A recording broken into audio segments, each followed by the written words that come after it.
Fluency Flex has been introduced as a direct replacement to Big Hand. It allows you to use front-end speech recognition to either self-edit documents or send them to a medical secretary for review and editing. You can customize standards. These allow clinicians to insert frequently dictated text quickly and easily. Fluency Flex for you requires two icons: Fluency Flex system itself and Fluency Direct, which is a dictation component of the system. They should be on your desktop. If they're not, go into your software center and download and install the systems themselves. Once they're on your desktop, double click and sign in. You will be provided with a username and a password. Also note, the company ID should read 506180. Signing in will land you on My Patient screen. The first thing we're going to look at is Fluency Direct component of the system. Clicking on my name will open up a drop-down menu. First entry is microphone setup. Clicking on this will open a splash screen. On your first login, you will see this screen automatically pop up. It allows you to select your microphone and also, more importantly, to calibrate your microphone. To calibrate your microphone, click on the Calibrate button. This will open a passage of text, and it's just a case of reading through the passage of text to calibrate that microphone. You can either use the button on the actual microphone itself, or you can use the button here situated next to my name.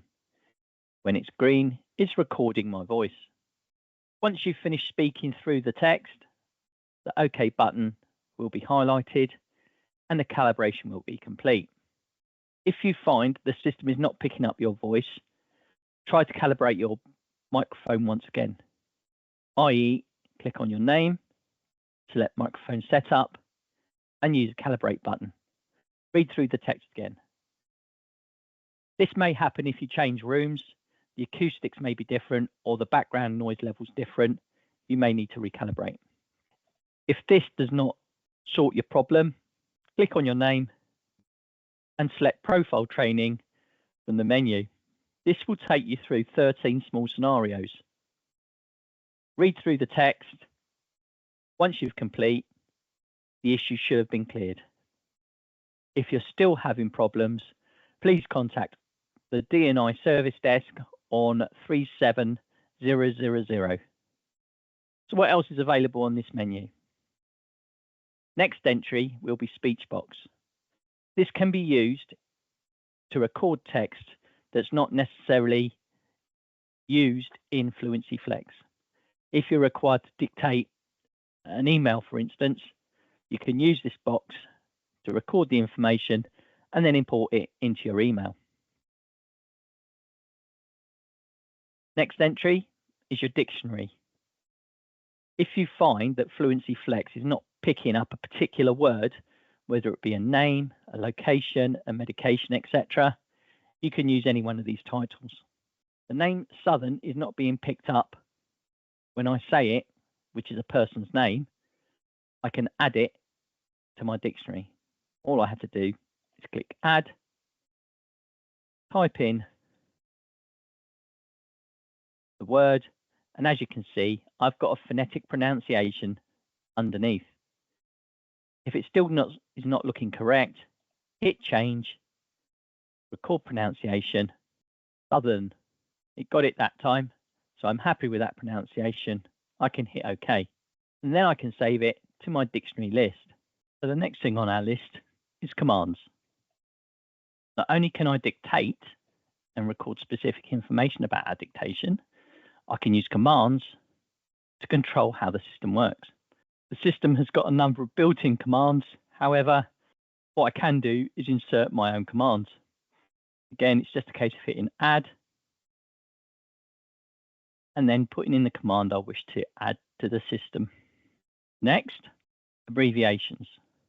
I have added some abbreviations here that we commonly use. However, if you you want to add additional abbreviations, click Add, enter the abbreviation, and then enter the longhand version of that abbreviation.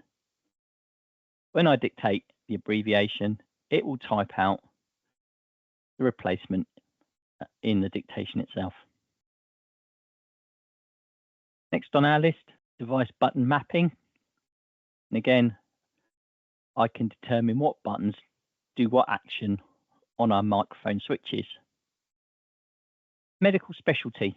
When I first log in, I'll be prompted to add a specialty. This can be changed here.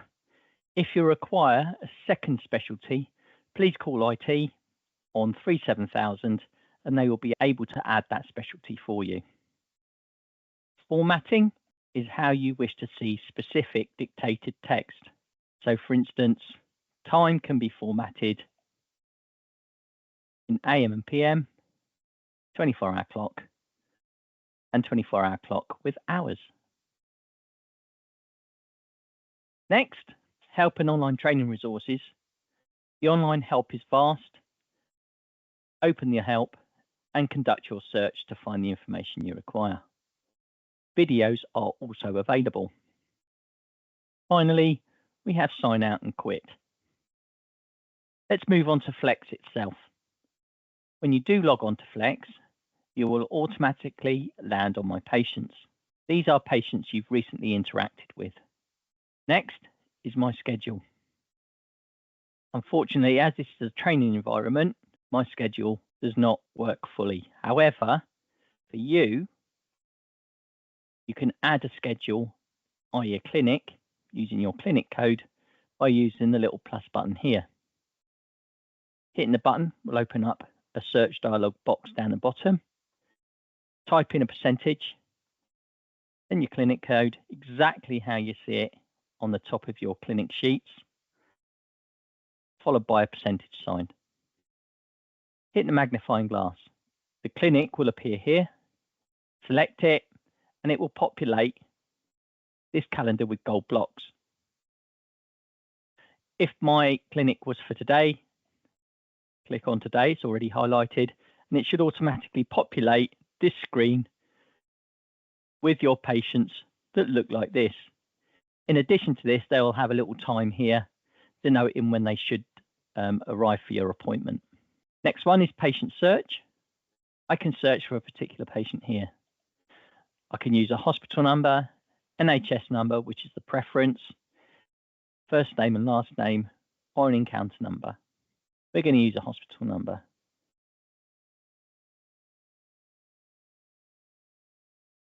Is our patient.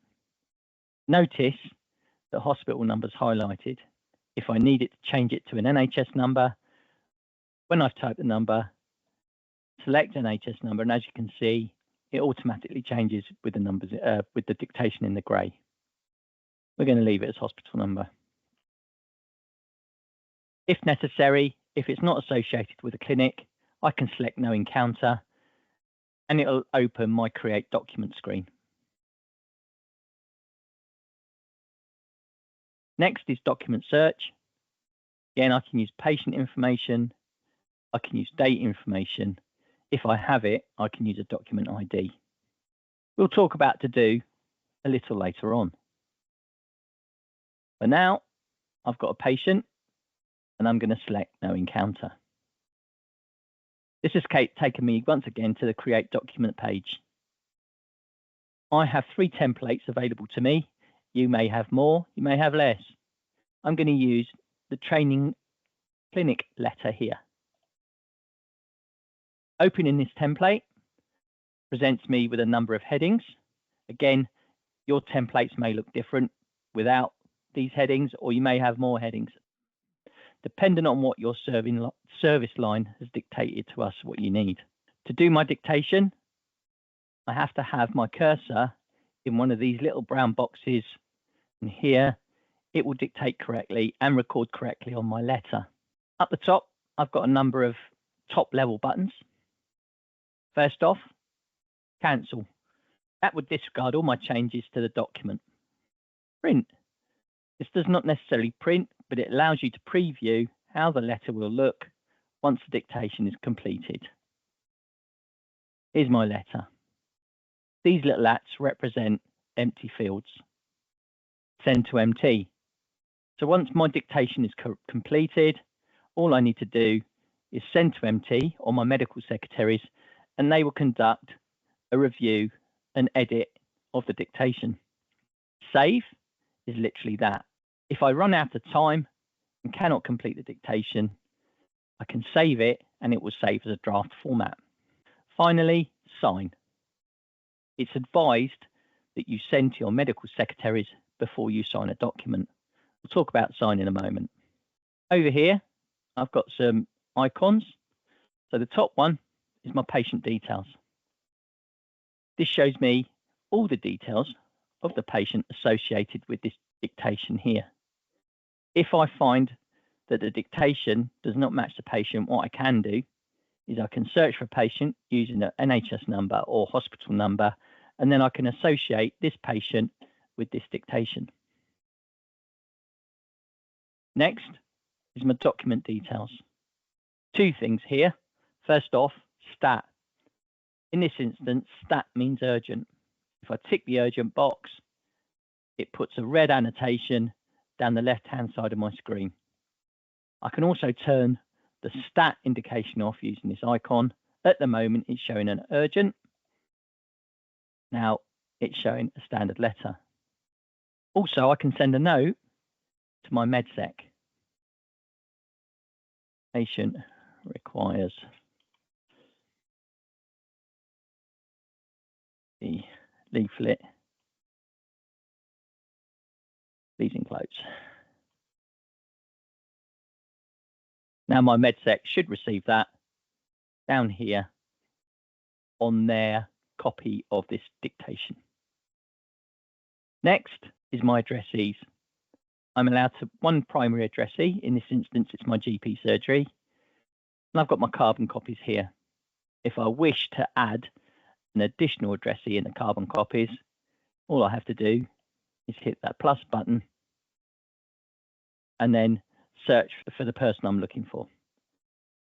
If they're in the hospital group, I should see a list here. So I'm just going to type in Smith. Here are all the Smiths within the trust. If I can't find the particular Smith I want, all I have to do is use the Create Custom Physician button and then fill in the details here. They will then appear as a CC on the printed letter. Next are my standards. Standards are pre-filled blocks of text. You can create standards by hitting the little plus button here. I've created a DNA standard. Again, it's just a case of ensuring your mouse cursor is where you want to insert that standard. I can use this button here to insert the standard. And as you can see, the way I've set it up, I've got the patient's first name and the patient's second name that appears associated to the standard. I'm going to delete that. You can also type it into these brown boxes as well using the standard keyboard. Finally, over here is my document history. If, say, for instance, I'm looking for a medication list and I know it is in the previous letter, all I have to do is open up the previous dictation, and then I can copy and paste anything that I want from that letter directly into my current dictation. Not only that, I've got an effective audit trail because I can see who's dictated what to that particular patient. So they're my icons down the side there. Next, I've got some formatting icons here. These kind of fall in with what you'd expect to see on Word. Also, if you hover over, it will present a little tooltip telling you what the actual icon means. Now I'm going to go through and show you what a dictation looks like. So, clicking in the first beige box is where I'm going to conduct my first dictated speech. Item 1, biliary colic. Next item, diabetes type 2. Next item, toggle list. Impression, colon. Likely celiac disease. Next field. No known allergies. Next field. Patient requires an X-ray and an LFT. Next field. Next field. Patient requires a 6-week follow-up, full stop. Next field. Next field. Thank you for referring this patient, full stop, new line. The patient has had a recent ultrasound scan that showed multiple small stones, full stop. Select 6, 7. Undo that. Notice how I controlled the dialogue by using my voice to move from field to field. Also, when I create the list, I use the terms item 1, next item, and then toggle list to turn the function off. I also used an abbreviation by stating LFT, and as you can see, the system typed liver function test. So now that my dictation is now complete, all I have to do is send it to my MT. I sure do. And there it is, it's gone. So moving on to my to-do list, here is the dictation I've just sent to transcription. I sent it to my MedSec. As you can see, there are 2 other stages that are presented here. Draft, where I've started to do a dictation and have not yet sent it to MT. And finally, when the MT or my MedSec has returned it for a signature. So let's see what happens in the next stage of the process. The MedSec has now completed the editing portion of the process and has sent it back to us for signature. I'm going to open the document now. The sign button is grayed out, and also I've got a number 2 on a red flag draped over the sign button. What I need to do now is go back in and edit the document. That way I'll be able to click on the banner, and it then tells me what potentially is wrong with the document. So first off, MedSec has dropped a QA marker. I can click on this and I can see it's next to the outcome management follow-up recommendation here.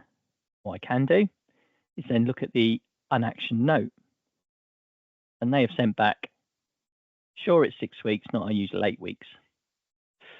Well, I'm happy that it's 6 weeks, so what I'm going to do is just delete the QA marker. As you can see, that removes the note at the top here.